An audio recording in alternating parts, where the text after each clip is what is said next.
Hey everybody, welcome back to my channel. In today's video, I'm going to be sharing a highly requested recipe for coconut barfi. Now this is not something that is usually made in Guyana, however I went ahead and I made up a recipe just for you guys and for everybody who has requested it. This was creamy and rich and honestly one of my favorite sweets that I've made in a while. So if you guys want to see how simple and quick this is to put together, please keep on watching and I hope you guys give this a try for Phagwah coming up this weekend. The first thing we're going to do to put this barfi together is start off in a large bowl with some milk powder. Now you can use full fat milk powder or the non-fat version. I'm using the full fat version today in my kitchen. And then I'm going to go in with some elychee or cardamom powder as well as some ginger powder. Now if you wanted to, you can omit the ginger, and if you also wanted to, you could use fresh ginger if you do not like the ginger powder. And we're just going to mix everything really well until the spices are combined with the milk powder. And once those spices are combined, you're going to mix in a little bit of evaporated milk, little bits at a time, until you get a nice crumbly mixture. Now if you wanted to and you did not have evaporated milk, you can also use heavy whipping cream for this step. And once you've mixed in that evaporated milk or the heavy cream, if you're using it, into the milk powder, you're going to go ahead and push this through a fine mesh strainer. Now this is the traditional way of doing this. All you want to do is push it through and keep on rubbing it until you get the fine crumbs that come through. That's really going to help with the texture of the barfi and make sure it's nice and creamy in the end. Now if you didn't want to do this, you can also put it in your food processor and blitz it a few times until the crumbs come out nice and fine.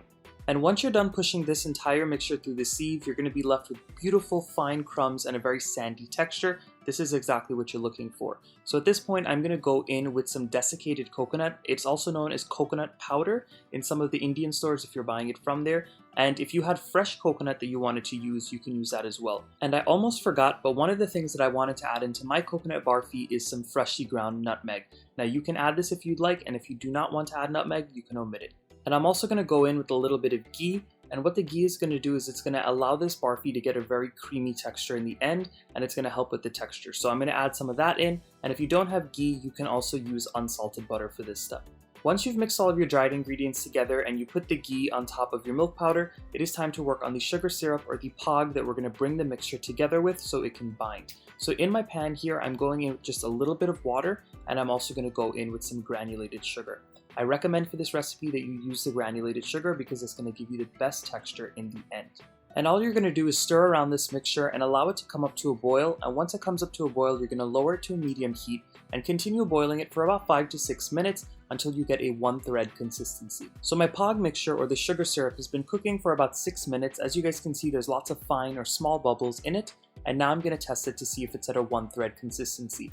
You're going to want to blow on the spoon, allow it to cool down a bit, and then you want to feel that sugar syrup, and once you feel that it's very sticky, and when you pull apart your fingers you see one thread, that's how you know you need to take it off of the heat. And as you guys can see, I never mixed all of that ghee into my milk mixture, and the reason being is because I wanted to pour that hot sugar syrup all over it so this way the ghee would melt and it would disperse everywhere.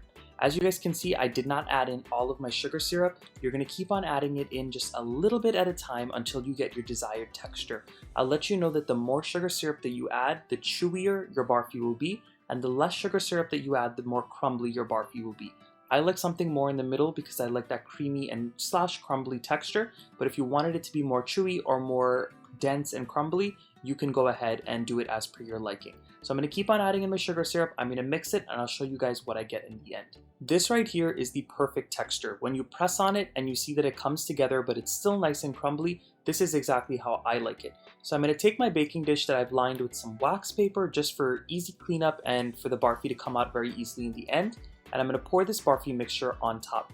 As you guys can see, my pan is too big for the amount of barfi I had, but this is just what I had to work with. So you can put it in whatever type of pan you want. Just know that if you put it in a smaller pan, the barfi will be thicker, and the bigger pan that you put it in, the barfi will be thinner. I smoothed out the mixture as best as I could with my fingers. Now at this point, I'm just taking a spoon that I've dabbed with a little bit of ghee on the back, and I'm smoothing it out that way. And after a while of just messing with the mixture and working with it really well, you should end up with something that's semi-smooth on the top and it's nice and glossy, just like this. So this is how I'm going to top off my barfi and how I'm going to garnish it. I'm just going to take some of that desiccated coconut or the coconut powder, and I'm going to sprinkle it on the top and make sure it's in a nice thin layer.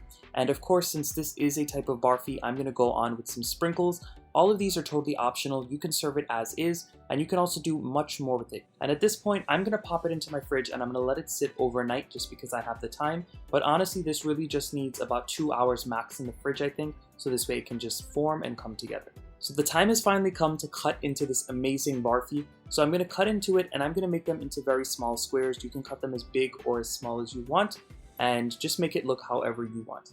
And I just want to show you guys, this is the ultimate texture for me. Now, when you pull your barfi out of the fridge, it should have a very dense texture. And when you rip into it just like how I did, it's not super hard, but it is also not super chewy. And when you bite into it, it slightly crumbles. It's very milky and sweet.